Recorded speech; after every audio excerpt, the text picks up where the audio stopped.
Chapter 34. Friend. Though very happy in the social atmosphere about her, and very busy with the daily work that earned her bread and made it sweeter for the effort, Jo still found time for literary labours. The purpose which now took possession of her was a natural one to a poor and ambitious girl, but the means she took to gain her end were not the best. She saw that money conferred power. Money and power, therefore, she resolved to have, not to be used for herself alone, but for those whom she loved more than life. The dream of filling home with comforts, giving Beth everything she wanted, from strawberries in winter to an organ in her bedroom, going abroad herself and always having more than enough so that she might indulge in the luxury of charity, had been for years Jo's most cherished castle in the air. The prize story experience had seemed to open a way which might, after long travelling and much uphill work, lead to this delightful château in Espagne. But the novel disaster quenched her courage for a time, for public opinion is a giant which has frightened stouter-hearted Jacks on bigger beanstalks than hers. Like that immortal hero, she reposed a while after the first attempt, which resulted in a tumble and the least lovely of the giant's treasures, if I remember rightly. But the up again and take another spirit was as strong in Jo as in Jack, so she scrambled up on the shady side this time and got more booty, but nearly left behind her what was far more precious than the money bags. She took to writing sensation stories, for in those dark ages even all-perfect America read rubbish. She told no one, but concocted a thrilling tale and boldly carried it herself to Mr. Dashwood, editor of the weekly Volcano. She had never read Sartor Resartus, but she had a womanly instinct that clothes possess an influence more powerful over many than the worth of character or the magic of manners. So she dressed herself in her best, and trying to persuade herself that she was neither excited nor nervous, bravely climbed 2 pairs of dark and dirty stairs to find herself in a disorderly room, a cloud of cigar smoke, and the presence of 3 gentlemen sitting with their heels rather higher than their hats, which articles of dress none of them took the trouble to remove on her appearance. Somewhat daunted by this reception, Jo hesitated on the threshold, murmuring in much embarrassment, "Excuse me, I was looking for the weekly Volcano office. I wish to see Mr. Dashwood." Down went the highest pair of heels, up rose the smokiest gentleman, and carefully cherishing his cigar between his fingers, he advanced with a nod and a countenance expressive of nothing but sleep. Feeling that she must get through the matter somehow, Jo produced her manuscript, and blushing redder and redder with each sentence, blundered out fragments of the little speech carefully prepared for the occasion.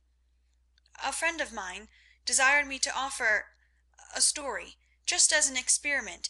Would like your opinion. Be glad to write more if this suits." While she blushed and blundered, Mr. Dashwood had taken the manuscript and was turning over the leaves with a pair of rather dirty fingers and casting critical glances up and down the neat pages. "Not a first attempt, I take it?" observing that the pages were numbered, covered only on one side, and not tied up with a ribbon, sure sign of a novice. "No, sir. She has had some experience, and got a prize for a tale in the Blarney Stone Banner." "Oh, did she?" And Mr. Dashwood gave Jo a quick look which seemed to take note of everything she had on, from the bow in her bonnet to the buttons on her boots. "Well, you can leave it if you like. We've more of this sort of thing on hand than we know what to do with at present, but I'll run my eye over it and give you an answer next week." Now, Jo did not like to leave it, for Mr. Dashwood didn't suit her at all, but under the circumstances there was nothing for her to do but bow and walk away, looking particularly tall and dignified, as she was apt to do when nettled or abashed. Just then she was both, for it was perfectly evident from the knowing glances exchanged among the gentlemen that her little fiction of "my friend" was considered a good joke, and a laugh, produced by some inaudible remark of the editor as he closed the door, completed her discomfiture. Half resolving never to return, she went home and worked off her irritation by stitching pinafores vigorously, and in an hour or two was cool enough to laugh over the scene and long for next week. When she went again, Mr. Dashwood was alone, whereat she rejoiced. Mr. Dashwood was much wider awake than before, which was agreeable, and Mr. Dashwood was not too deeply absorbed in a cigar to remember his manners, so the second interview was much more comfortable than the first. "We'll take this. Editors never say I. If you don't object to a few alterations. It's too long, but omitting the passages I've marked will make it just the right length," he said in a businesslike tone. Jo hardly knew her own manuscript again, so crumpled and underscored were its pages and paragraphs, but feeling as a tender parent might on being asked to cut off her baby's legs in order that it might fit into a new cradle, she looked at the marked passages and was surprised to find that all the moral reflections which she had carefully put in as ballast for much romance had been stricken out. "But, sir, I thought every story should have some sort of a moral, so I took care to have a few of my sinners repent." Mr. Dashwood's editorial gravity relaxed into a smile, for Jo had forgotten her friend and spoken as only an author could. "People want to be amused, not preached at, you know. Morals don't sell nowadays," which was not quite a correct statement, by the way. "You think it would do with these alterations, then?" "Yes, it's a new plot, and pretty well worked up, language good, and so on," was Mr. Dashwood's affable reply. "What do you—that is, what compensation—" began Jo, not exactly knowing how to express herself. "Oh, yes, well, we give from 25 to 30 for things of this sort. Pay when it comes out," returned Mr. Dashwood, as if that point had escaped him. Such trifles do escape the editorial mind, it is said.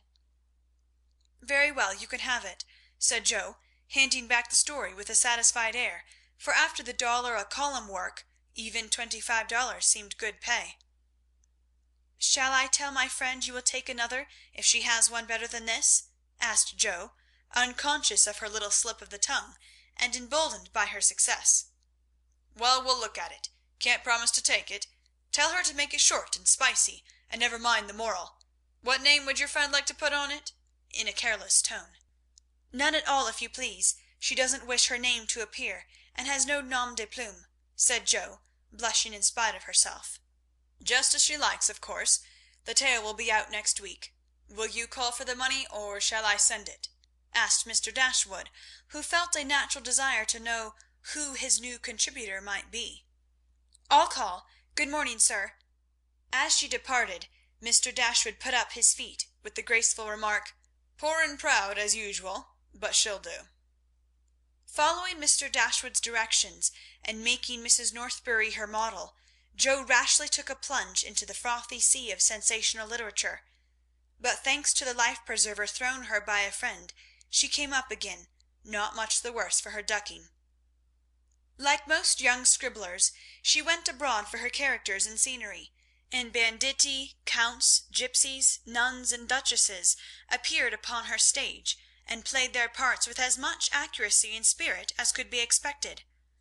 Her readers were not particular about such trifles as grammar, punctuation, and probability, and Mr. Dashwood graciously permitted her to fill his columns at the lowest price, not thinking it necessary to tell her that the real cause of his hospitality was the fact that one of his hacks, on being offered higher wages, had basely left him in the lurch.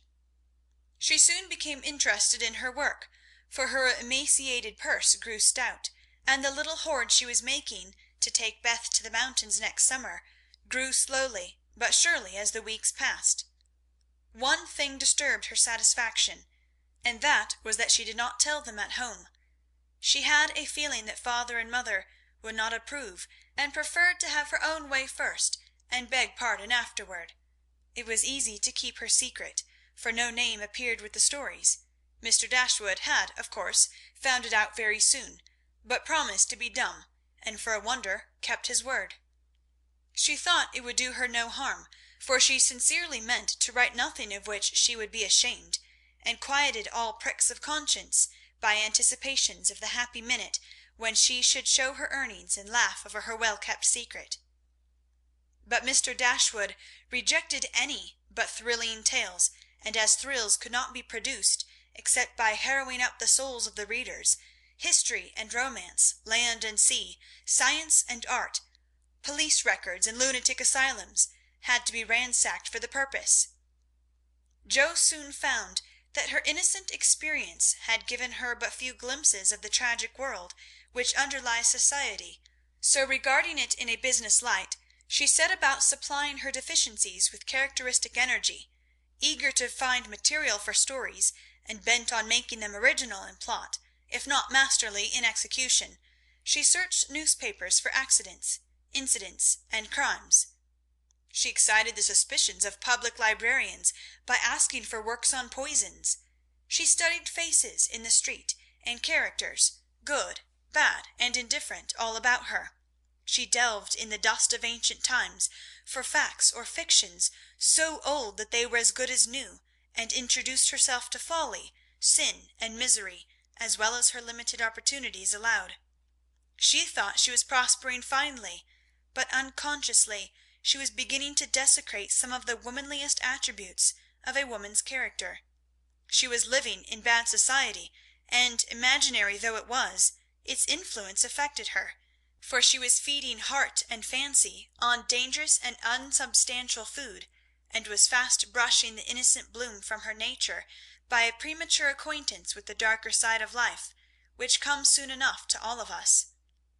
She was beginning to feel rather than see this, for much describing of other people's passions and feelings set her to studying and speculating about her own, a morbid amusement in which healthy young minds do not voluntarily indulge.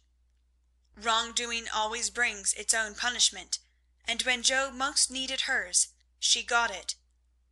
I don't know whether the study of Shakespeare helped her to read character, or the natural instinct of a woman for what was honest, brave, and strong, but while endowing her imaginary heroes with every perfection under the sun, Jo was discovering a live hero who interested her in spite of many human imperfections.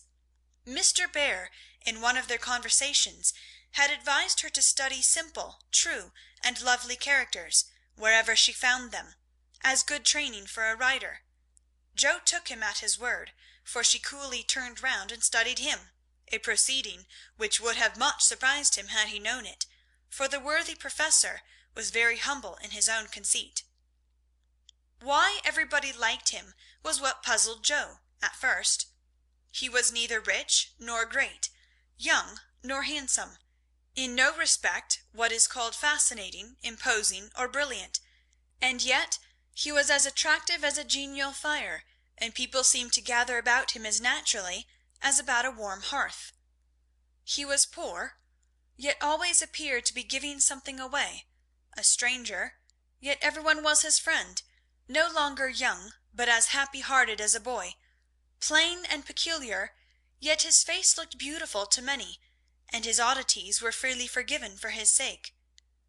Jo often watched him, trying to discover the charm, and at last decided that it was benevolence which worked the miracle. If he had any sorrow, it sat with its head under its wing, and he turned only his sunny side to the world. There were lines upon his forehead, but time seemed to have touched him gently, remembering how kind he was to others. The pleasant curves about his mouth were the memorials of many friendly words and cheery laughs. His eyes were never cold or hard, and his big hand had a warm, strong grasp that was more expressive than words. His very clothes seemed to partake of the hospitable nature of the wearer. They looked as if they were at ease, and liked to make him comfortable. His capacious waistcoat was suggestive of a large heart underneath. His rusty coat had a social air, and the baggy pockets plainly proved that little hands often went in empty and came out full. His very boots were benevolent, and his collars never stiff and raspy like other people's. "That's it," said Jo to herself, when she at length discovered that genuine good will toward one's fellow men could beautify and dignify even a stout German teacher, who shovelled in his dinner, darned his own socks, and was burdened with the name of Bear. Jo valued goodness highly, but she always possessed a most feminine respect for intellect, and a little discovery which she made about the professor added much to her regard for him. He never spoke of himself, and no one ever knew that in his native city he had been a man much honoured and esteemed for learning and integrity, till a countryman came to see him. He never spoke of himself, and in a conversation with Miss Norton divulged the pleasing fact. From her Joe learned it, and liked it all the better because Mr. Bear had never told it. She felt proud to know that he was an honoured professor in Berlin, though only a poor language master in America, and his homely, hard-working life was much beautified by the spice of romance which this discovery gave it. Another and a better gift than intellect was shown her in a most unexpected manner. Miss Norton had the entree into most society, which Joe would have had no chance of seeing but for her. The solitary woman felt an interest in the ambitious girl, and kindly conferred many favours of this sort both on Joe and the professor. She took them with her one night to a select symposium, held in honour of several celebrities. Joe went prepared to bow down and adore the mighty ones whom she had worshipped with youthful enthusiasm afar off. But her reverence for genius received a severe shock that night, and it took her some time to recover from the discovery that the great creatures were only men and women after all. Imagine her dismay on stealing a glance of timid admiration at the poet whose lines suggested an ethereal being fed on spirit, fire, and dew, to behold him devouring his supper with an ardour which flushed his intellectual countenance. Turning as from a fallen idol, she made other discoveries which rapidly dispelled her romantic illusions. The great novelist vibrated between two decanters with the regularity of a pendulum. The famous divine flirted openly with one of the Madame de Staëls of the age, who looked daggers at another Corinne, who was amiably satirizing her after outmanoeuvring her in efforts to absorb the profound philosopher, who imbibed tea Johnsonianly and appeared to slumber, the loquacity of the lady rendering speech impossible. The scientific celebrities, forgetting their mollusks and glacial periods, gossiped about art, while devoting themselves to oysters and ices with characteristic energy. The young musician, who was charming the city like a second Orpheus, talked horses, and the specimen of the British nobility present happened to be the most ordinary man of the party. Before the evening was half over, Jo felt so completely disillusioned that she sat down in a corner to recover herself. Mr. Bear soon joined her, looking rather out of his element, and presently several of the philosophers, each mounted on his hobby, came ambling up to hold an intellectual tournament in the recess. The conversations were miles beyond Jo's comprehension, but she enjoyed it, though Kant and Hegel were unknown gods, the subjective and objective unintelligible terms, and the only thing evolved from her inner consciousness was a bad headache after it was all over. It dawned upon her gradually that the world was being picked to pieces and put together anew, and according to the talkers, on infinitely better principles than before, that religion was in a fair way to be reasoned into nothingness, and intellect was to be the only God.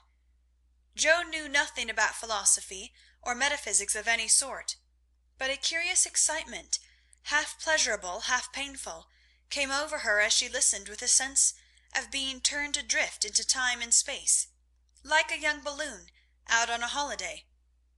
She looked round to see how the professor liked it, and found him looking at her with the grimmest expression she had ever seen him wear. He shook his head and beckoned her to come away, but she was fascinated just then by the freedom of speculative philosophy, and kept her seat trying to find out what the wise gentleman intended to rely upon after they had annihilated all the old beliefs. Now, Mr. Bear was a different man, and slow to offer his own opinions, not because they were unsettled, but too sincere and earnest to be lightly spoken. As he glanced from Jo to several other young people, attracted by the brilliancy of the philosophic pyrotechnics, he knit his brows and longed to speak, fearing that some inflammable young soul would be led astray by the rockets, to find, when the display was over, that they had only an empty stick or a scorched hand. He bore it as long as he could, but when he was appealed to for an opinion, he blazed up with honest indignation, and defended religion with all the eloquence of truth, an eloquence which made his broken English musical, and his plain face beautiful. He had a hard fight, for the wise men argued well, but he didn't know when he was beaten, and stood to his colours like a man. Somehow, as he talked, the world got right again to Joe. The old beliefs that had lasted so long seemed better than the new. God was not a blind force, and immortality was not a pretty fable, but a blessed fact. She felt as if she had solid ground under her feet again, and when Mr. Bear paused, out-talked, but not one whit convinced, Joe wanted to clap her hands and thank him. She did neither, but she remembered the scene and gave the professor her heartiest respect, for she knew it cost him an effort to speak out then and there, because his conscience would not let him be silent. She began to see that character is a better possession than money, rank, intellect, or beauty, and to feel that if greatness is what a wise man has defined it to be, truth, reverence, and goodwill, then her friend Friedrich Bear was not only good, but great. This belief strengthened daily.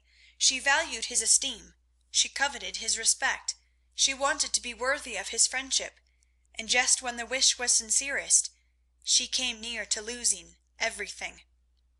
It all grew out of a cocked hat, for one evening the professor came in to give Jo her lesson, with a paper soldier cap on his head, which Tina had put there, and he had forgotten to take off. "It's evident he doesn't look in his glass before coming down," thought Jo with a smile, as he said "Good evening," and sat soberly down, quite unconscious of the ludicrous contrast between his subject and his headgear, for he was going to read her The Death of Wallenstein. She said nothing at first, for she liked to hear him laugh out his big hearty laugh when anything funny happened, so she left him to discover it for himself, and presently forgot all about it, for to hear a German read Schiller is rather an absorbing occupation. After the reading came the lesson, which was a lively one, for Jo was in a gay mood that night, and the cocked hat kept her eyes dancing with merriment. The professor didn't know what to make of her, and stopped at last to ask with an air of mild surprise that was irresistible, "Miss March, for what do you laugh in your master's face? Have you no respect for me that you go on so bad?"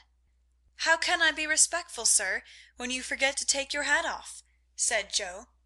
Lifting his hand to his head, the absent-minded professor gravely felt and removed the little cocked hat, looked at it a minute, and then threw back his head and laughed like a merry bass viol. "Ah, I see him now. It is that imp Tina who makes me a fool with my cap. Well, it is nothing. But see you, if this lesson goes not well, you too shall wear him."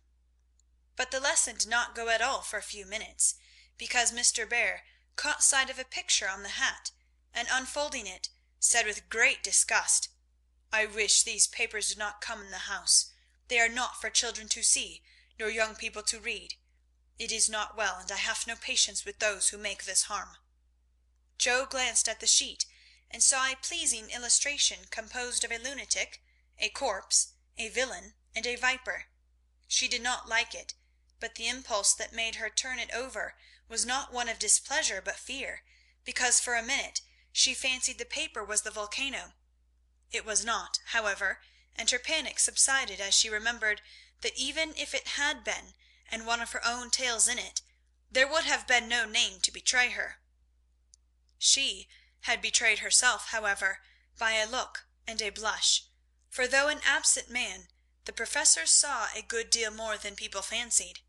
He knew that Jo wrote, and had met her down among the newspaper offices more than once, but as she never spoke of it, he asked no questions in spite of a strong desire to see her work. Now it occurred to him that she was doing what she was ashamed to own, and it troubled him. He did not say to himself, "It is none of my business, I've no right to say anything," as many people would have done. He only remembered that she was young and poor, a girl far away from mother's love and father's care, and he was moved to help her with an impulse as quick and natural as that which would prompt him to put out his hand to save a baby from a puddle. All this flashed through his mind in a minute, but not a trace of it appeared in his face, and by the time the paper was turned and Joe's needle threaded, he was ready to say quite naturally, but very gravely, "Yes, you are right to put it from you. I do not think that good young girls should see such things. They are made pleasant to some, but I would more rather give my boys gunpowder to play with than this bad trash." "All may not be bad, only silly, you know, and if there is a demand for it, I don't see any harm in supplying it. Many very respectable people make an honest living out of what are called sensation stories," said Joe, scratching gathers so energetically that a row of little slits followed her pen. "There is a demand for whiskey, but I think you and I do not care to sell it. If the respectable people knew what harm they did, they would not feel that the living was honest. They have no right to put poison in the sugar plum, and let the small ones eat it. No, they should think a little, and sweep mud in the street before they do this thing." Mr. Bear spoke warmly, and walked to the fire, crumpling the paper in his hands. Joe sat still, looking as if the fire had come to her, for her cheeks burned long after the cocked hat had turned to smoke and gone harmlessly up the chimney. "I should like much to send all the rest after him," muttered the Professor, coming back with a relieved air.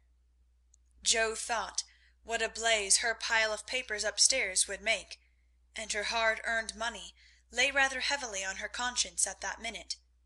Then she thought consolingly to herself, "Mine are not like that. They are only silly, never bad, so I won't be worried." And taking up her book, she said with a studious face, "Shall we go on, sir? I'll be very good and proper now."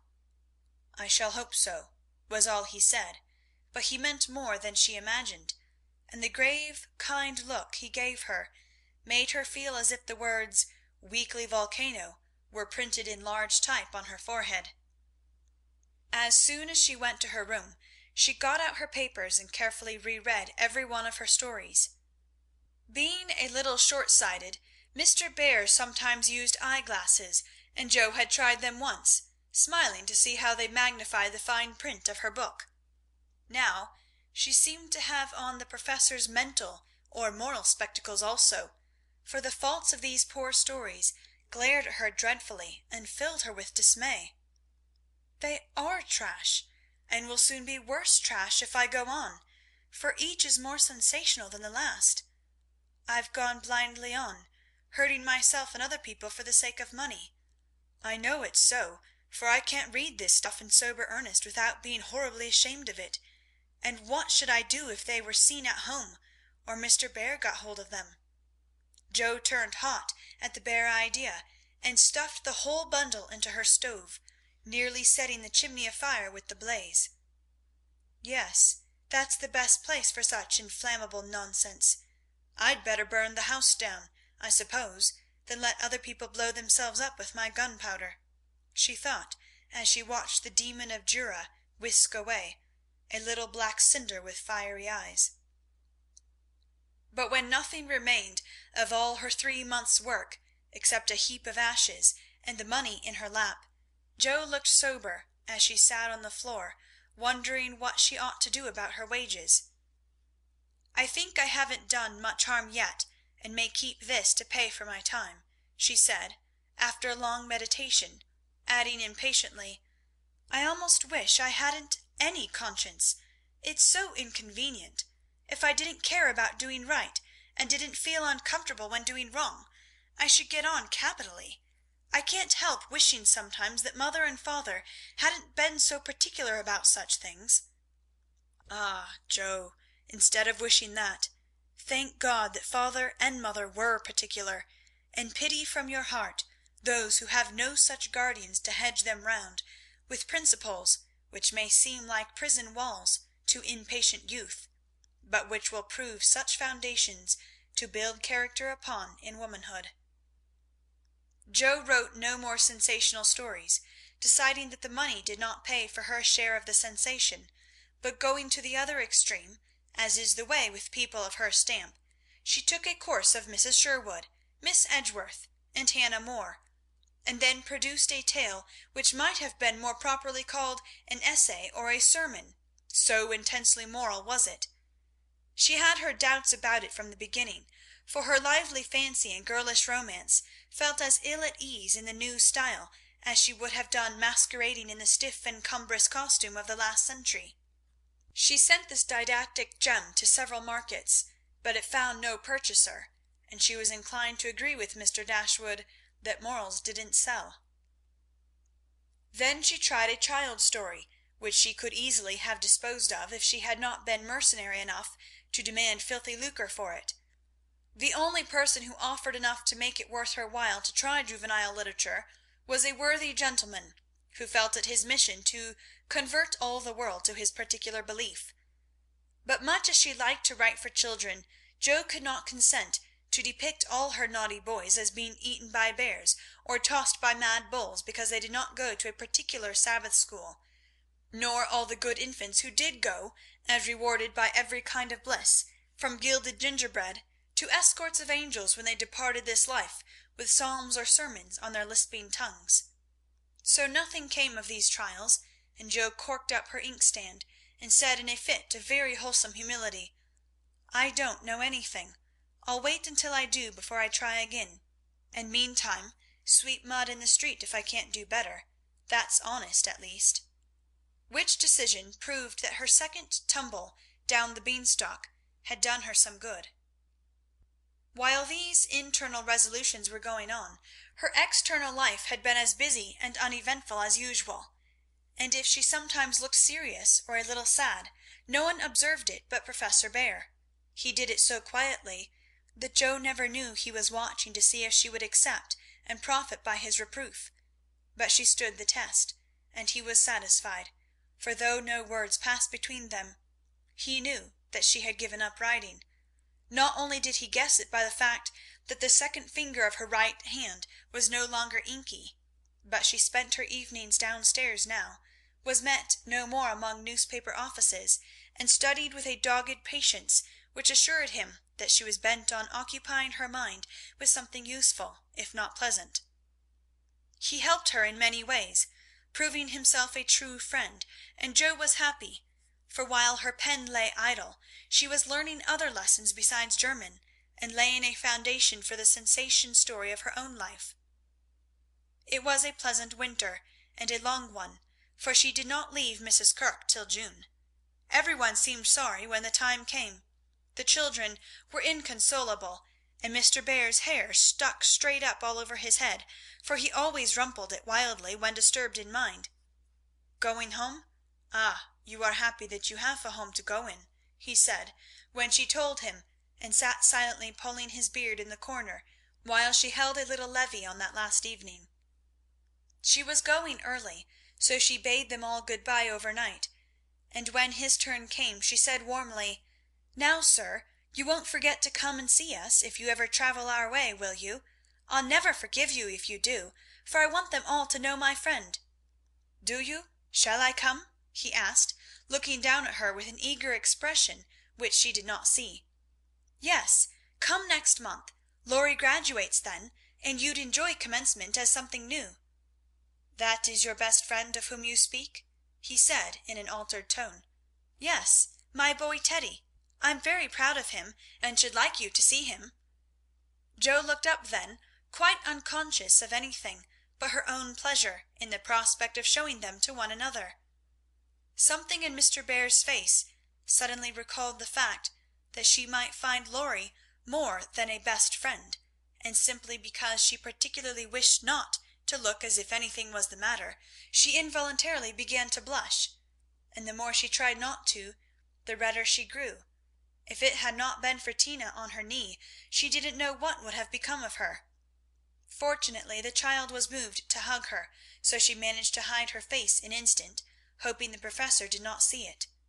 But he did, and his own changed again from that momentary anxiety to its usual expression, as he said cordially, "I fear I shall not make the time for that, but I wish the friend much success, and you all happiness. God bless you." And with that he shook hands warmly, shouldered Tina, and went away. But after the boys were abed, He sat long before his fire with the tired look on his face, and the heimweh, or homesickness, lying heavy at his heart. Once, when he remembered Jo as she sat with the little child in her lap, and that new softness in her face, he leaned his head on his hands a minute, and then roamed about the room as if in search of something that he could not find. "It is not for me. I must not hope it now," he said to himself, with a sigh that was almost a groan. Then, as if reproaching himself for the longing that he could not repress, he went and kissed the two tousled heads upon the pillow, took down his seldom used meerschaum, and opened his Plato. He did his best, and did it manfully, but I don't think he found that a pair of rampant boys, a pipe, or even the divine Plato, were very satisfactory substitutes for wife and child at home. Early as it was, he was at the station next morning to see Jo off, and thanks to him, she began her solitary journey with the pleasant memory of a familiar face smiling its farewell, a bunch of violets to keep her company, and best of all, the happy thought, "Well, the winter's gone, and I've written no books, earned no fortune, but I've made a friend worth having, and I'll try to keep him all my life." End of chapter 34.